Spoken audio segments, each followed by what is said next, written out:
Assalamualaikum warahmatullahi wabarakatuh. Perkenalkan, nama saya Dita Carolina Evangelista Syahini Arianto, NPM 233, kelas D012. Di sini saya akan menjelaskan mini project statistika bisnis dengan judul Analisis Korelasi antara jumlah program studi dengan mahasiswa yang terdaftar pada perguruan tinggi di Indonesia tahun 2020. Nah, di sini saya sudah memiliki data 30 universitas yang ada di Indonesia dengan jumlah program studi dan mahasiswa terdaftarnya. Nah, sebelum kita menghitung atau mencari korelasinya, kita terlebih dahulu menggambar diagramnya. Kita blok dulu datanya, lalu insert, click charts, dan scatter ini. Nah, di sini sudah terlihat bahwasannya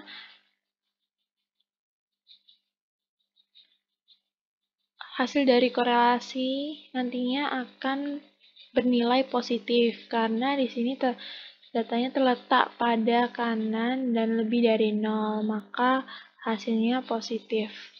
Korelasinya positif. Nah, untuk mencari atau menghitung analisis korelasi, dalam Excel kita terdapat beberapa cara. Yang pertama yakni menggunakan cara formula. Korel. Nah, ini bisa array 1 dibagi array 2. Di array 1, lalu titik koma, bukan dibagi, mohon maaf. Dengan array 2.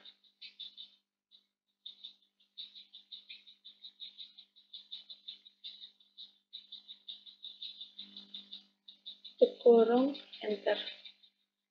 Nah, di sini diperoleh hasil bahwasanya hasil korelasi tersebut adalah 0,68928. Untuk cara yang selanjutnya yakni dengan menggunakan tools data analyze. Kita klik icon data analyze, lalu pilih correlation. Oke. Kita input range-nya, ini langsung di-input semuanya yang ada angkanya. Lalu klik labels in first row karena kita memasukkan labelsnya yang ini program studi dan mahasiswa terdaftar, lalu pilih output range terserah di mana. Karena saya sudah mengekliknya terlebih dahulu, jadi ini sudah keluar datanya, hasilnya yakni hasil korelasinya antara mahasiswa dan program studinya yakni 0,68928.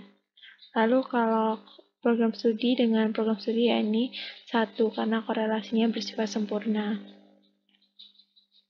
Untuk selanjutnya kita juga bisa membagi covariance dengan standar deviasi dari masing-masing variabelnya untuk menentukan koefisien korelasi. Yang pertama kita mencari standar deviasinya dengan menggunakan rumus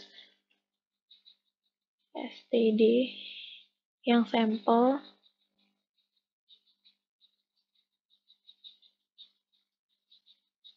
Lalu kita pilih datanya, lalu klik tutup kurung enter. Nah, di sini sudah tertera hasil dari standar deviasinya. Untuk mengetahui standar deviasi dari mahasiswa terdaftar, kita bisa langsung mengcopy hasilnya ke samping, langsung keluar. Selanjutnya kita menentukan covariance. Untuk covariance sendiri, kita bisa menggunakan rumus covariance yang sampel, array 1 dan array 2. Array 1-nya program studi, lalu titik koma,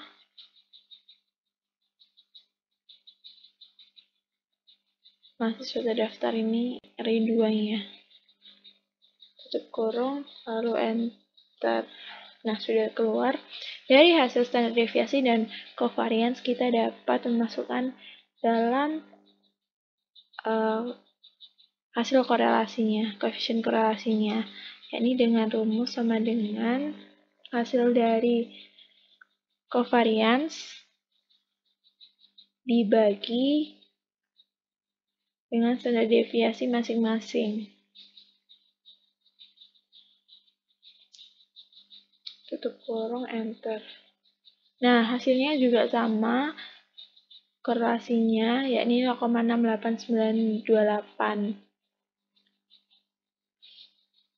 Selain itu, kita juga dapat mendapatkan koefisien korelasi dari output analisis regresi sederhana. Untuk analisis regresi sederhana sendiri bisa menggunakan data analyze, pilih regression. Oh, salah, regression maksudnya. Lalu klik OK, kita masukkan input Y dan X-nya. Y-nya ini mahasiswa terdaftar dan X-nya ini program studi. Lalu label in space row karena labelnya kita ikut blok juga. Input range ini keluarnya kita mau ditaruh di mana. Nah, ini sudah hasilnya seperti ini. Lalu koefisien korelasinya ini didapat dari multiple R ini. Nah, nilai koefisien korelasi bisa juga kita hitung dari hasil R-square, dari hasil mengakarkan R-square. Jadi akarnya seperti ini. RT, R-square. Nah, hasilnya juga sama seperti cara yang sebelumnya, yakni 0,6928. Selanjutnya kita akan uji signifikasi menggunakan uji T. Yang pertama kita tentukan hipotesis. Hipotesisnya H0 sama dengan 0 ya, dan H1-nya tidak sama dengan 0.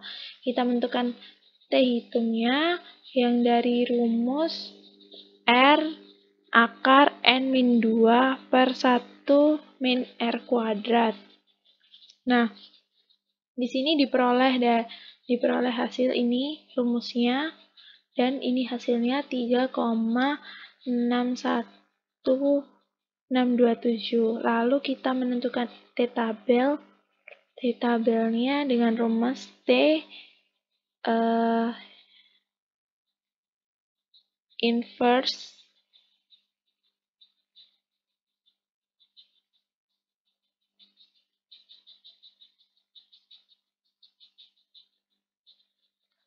T inverse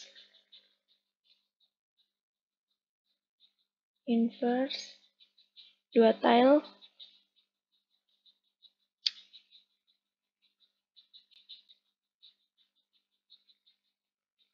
probability-nya kita menggunakan 0,05, lalu dengan degree of freedom-nya 28 karena diperoleh dari 30 dikurangi 2.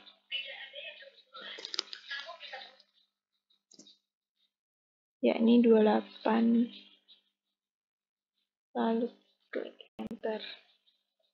Nah, hasilnya adalah 2,04841. Lalu p-value-nya diperoleh dari T distribusi 2 tile, lalu hasil dari T hitung ini titik koma 2828 ini dari diagram of freedom itu tadi.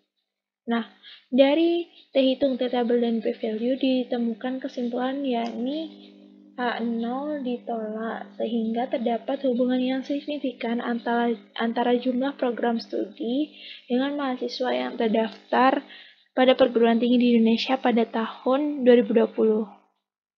Jadi sekian penjelasan dari saya, kurang lebihnya mohon maaf. Wassalamualaikum warahmatullahi wabarakatuh.